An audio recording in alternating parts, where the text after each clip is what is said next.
what makes for a good video game jump scare? Hell, why do we even jump in the first place? Logically, you know that you're playing a game and that you aren't in a dangerous situation, but your brain doesn't have time for that. You jumping is your brain telling you to put you back against the wall while you arm yourself with that fake katana you bought when you were 14. Do you have a fake katana, Thani? No. I mean that would be on brand for you. I have a plastic brass knuckle knife.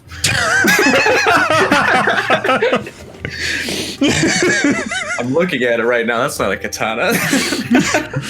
Oh god, you didn't even go the full. You didn't even go full on. You just stopped at brass knuckles. Yeah, I don't. Well, I mean, it's plastic. I don't think that you can own like a brass knuckle knife. Like, I think that's illegal. Well, I'm not an expert in America, but I don't know. Can't you go to Walmart and buy a gun? Okay, well, you have a point, actually. Yeah, some Walmarts, yes. Well, moving on, because this is a completely different subject. What's your favorite jump scare, Thani?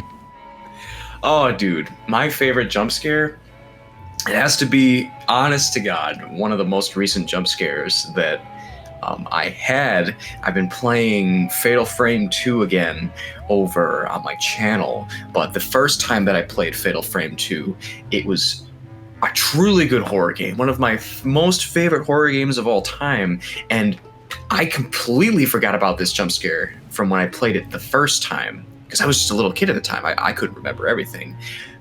The second time, though, picture yourself going through a cemetery. It's very ominously quiet. There's nothing there. You have to take pictures, right? Because I forgot to mention that. You can take pictures in this game. And to progress through, you need to take a picture of a specific spot. So, of course, you're marching through this super quiet graveyard area. You take a picture flashes, but nothing happens. There's nothing. And you're like, oh. So you go over to the door and you find out it's still locked, and then another picture decides to raise its ugly head, and it's like, okay, well, I guess I gotta go take a picture of this gravestone. So still in this, terrible graveyard, you're marching all over there, and you find the gravestone and you take a picture, and you see a familiar face in the picture. It's a ghost, and it's a ghost that you've seen before. But you're like, oh, well, shoot, that's happened all throughout the game before. I've seen lots of stupid ghosts appearing in pictures, blah, blah, blah. But then you lower your camera, and the ghost is there, for real, walking toward you. And all of that ominously, the ominous music fades away into their specific melancholy theme, and it just works. It works so good. That's a jump scare well earned. So basically you take a picture and you see the ghost, and that's something that happens all the time, but you don't see the ghost after you put the picture down, right?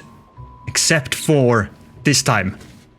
Exactly. It's always just like, that's a creepy photo of a ghost in the corner of a picture. I don't like that. And then, you carry on with the game, but this time it's real. The thing was there, and it was walking toward you through the gravestones, through the trees. That has to do with build-up, You do something again and again and again, and of course it's scary around you and all of that, and you do something you've done a million times before, and this time, though, it's different.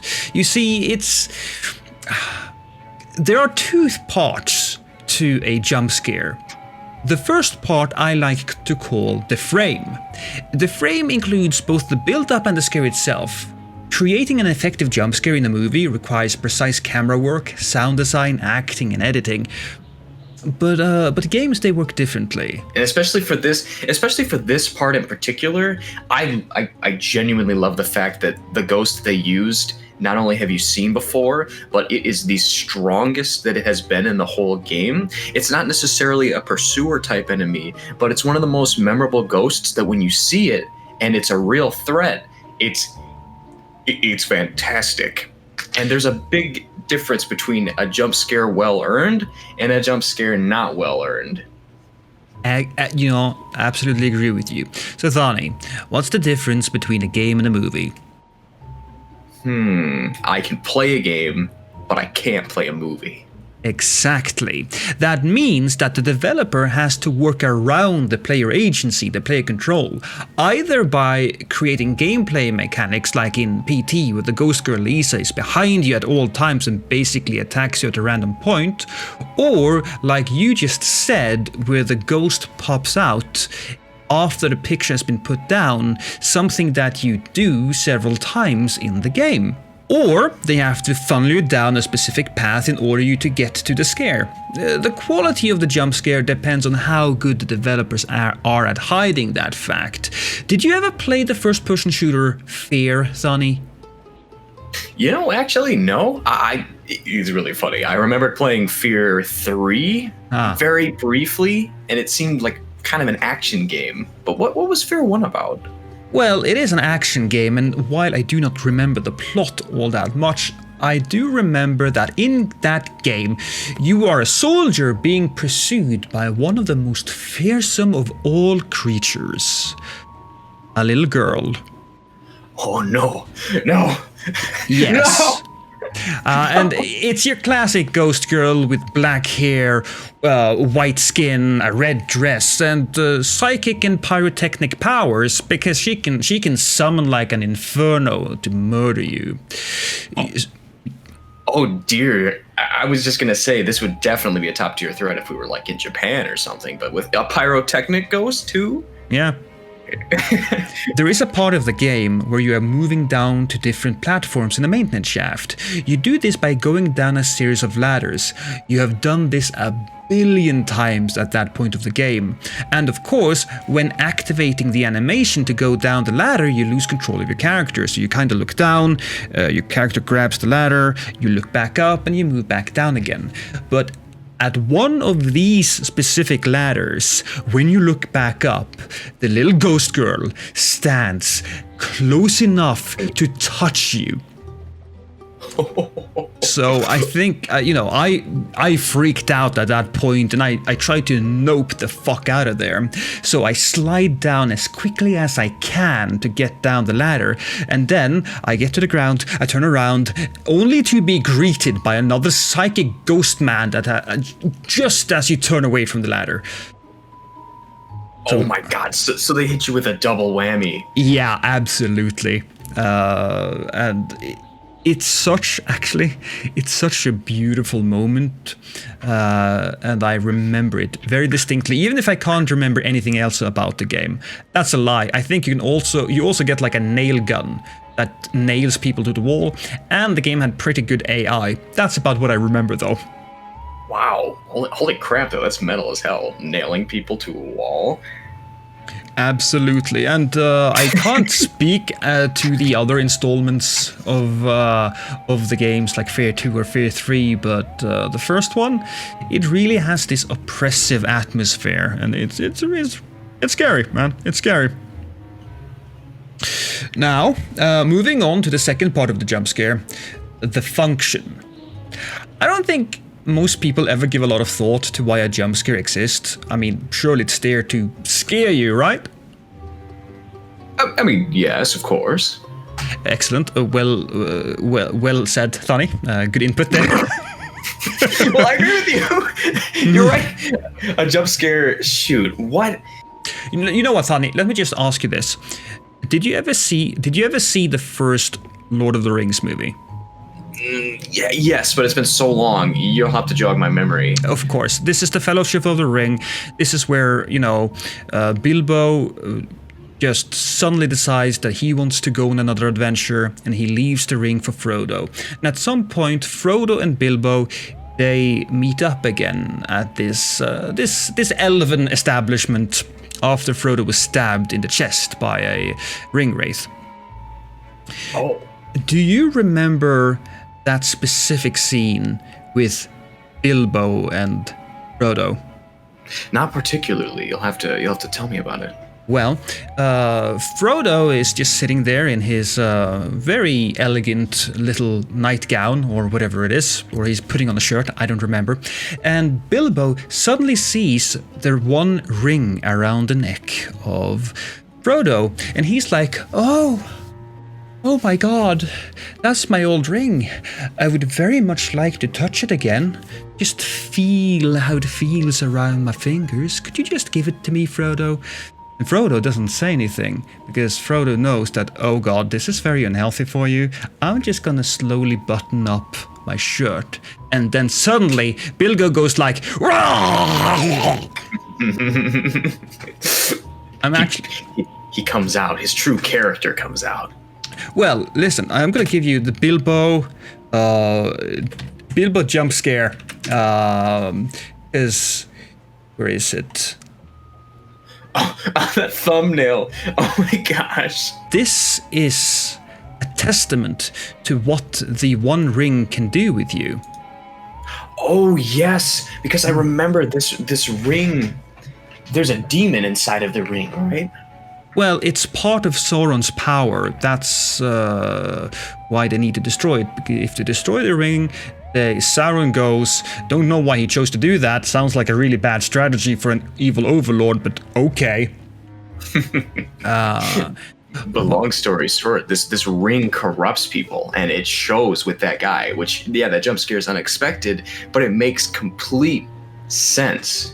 And every time you see another character stare at the ring, whether that is Boromir or that elven queen chick, you know that it really has an effect on them. So that is the function of that jump scare, to just reinforce the fact that it really corrupts people. Actually, building on that too, just making a jump scare fair. Like, I love this idea, because a fair jump scare versus a very cheap one where, you know, these AAA movies will just have AAA movies, but yeah, I know what you mean. Hollywood blockbusters. yes, they'll just have the super loud noises, and it's not scary. It's more so just annoying that this loud sound played.